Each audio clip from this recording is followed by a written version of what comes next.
Hello, hello, hello. Welcome to my YouTube channel.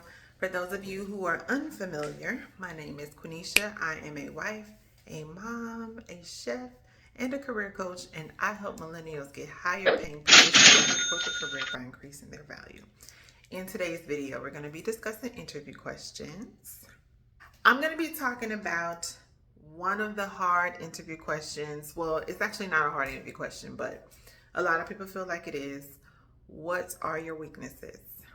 We're talking about what your weaknesses are. We're talking about what not to do and what to do. Okay? Let's get into it. Baby girl, you are so pretty, pretty, pretty, pretty. Baby girl, you are so pretty, pretty, pretty, pretty. First things first, you have weaknesses. You have weaknesses.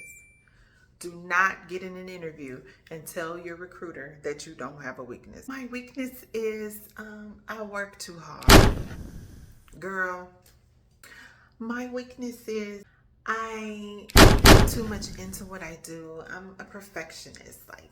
It has to be perfect. Girl, my weakness is I'm too friendly. I'm too kind. My heart is just too big. Girl, don't do that. Because actually answering this question is really simple. And if you answer this question, there's one other interview question that you'll end up eliminating because you've already answered it. Okay, and that's what we want to do. If you can knock multiple questions out with one response, I'm for it. I'm here for it. Because your interview should always feel like a conversation. Okay, a conversation with a friend. What are your weaknesses? One, let's get this understood. You are not the alpha or the omega. That's not you. You did not turn water into wine. That wasn't you either.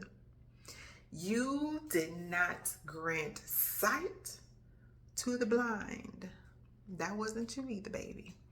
You have weaknesses. My latest interview I went on, and I didn't get the job, y'all. I didn't get the job. I didn't get the job because I didn't have enough experience.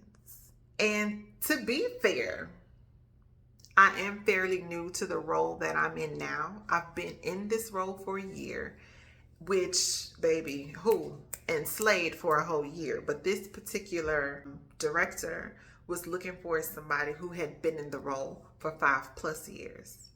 But I got the call back because my resume shows that what a person has done for 5+ years, I've done in a year. Woo! And so that's why I applied for the position, because technically, yes, it said in the qualifications 5 years experience, and I only have one. But baby, I had a tough one. So I got granted the interview. She reached out. She told me she loved me. She said, it seemed like you'd be a joy to work with. I love your personality. I just really wanted somebody with more experience. And I'll go over that in another video on how to reach back out if you don't get the position, because you definitely want to make meaningful connections and you want to network. So if I were to reach out to this person again, we have a relationship, we have a rapport that's kind of built, right? And she knows what I'm about. She's met me, she's like me. So that name is in my handy dandy notebook. Okay. So in that interview, I was asked, I'm a chef, and the question the corporate chef asked me was not, what are your weaknesses? He said, how many pans of bacon have you burned in your career? Now listen, nobody has ever asked me this question.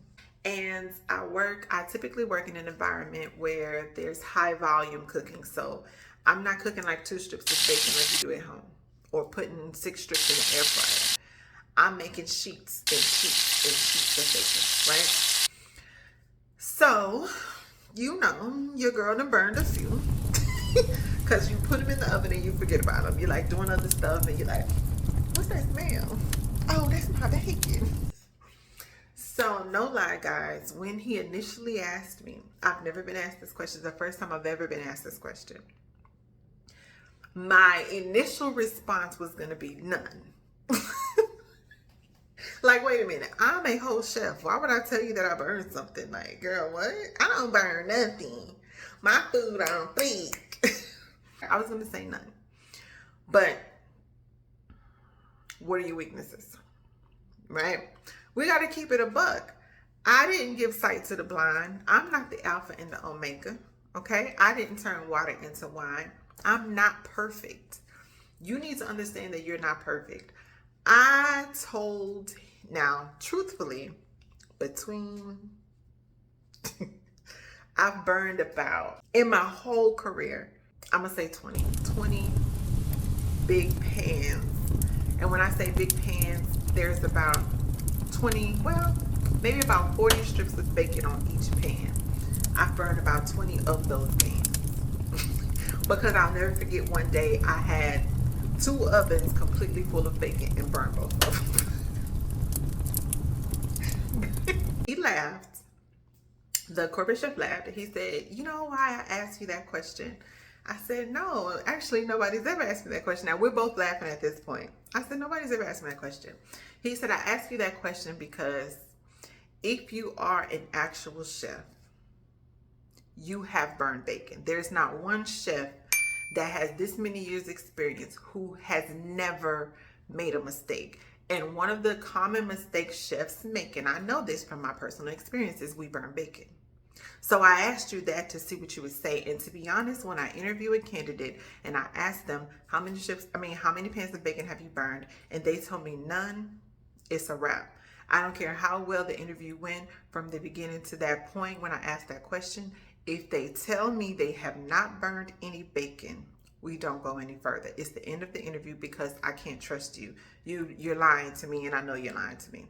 At that point, I was so glad that my initial response did not leave my mind. It stayed in my mind. I said, "I'm not gonna say none, 'cause that's a lie." But after that, we laughed about it.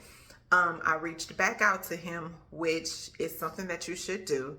And I actually cover that in my group coaching program, how to reach back out to the recruiters after you've interviewed. As a matter of fact, it's in my interview checklist. So I'll leave that in the description box as well, a link so you can download it. It's just a little checklist that I put together. It's not little.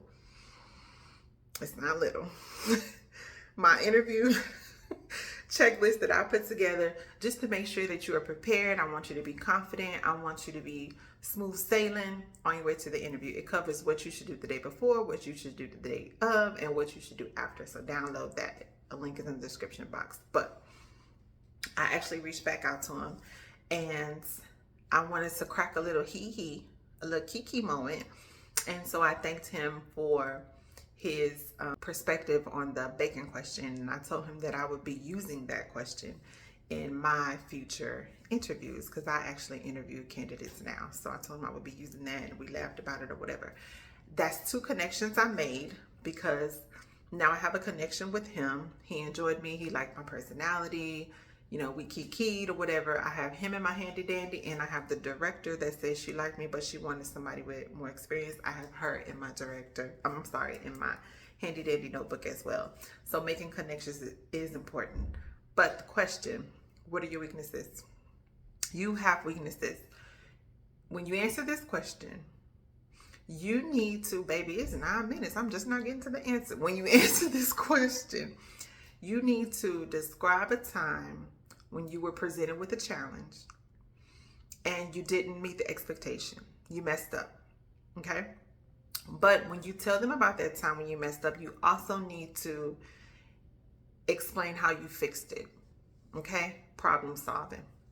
If you solve the problem using a system, you're showing them how you can use these systems that you have to have experience to know how to use. This proves that you're not lying about your experience.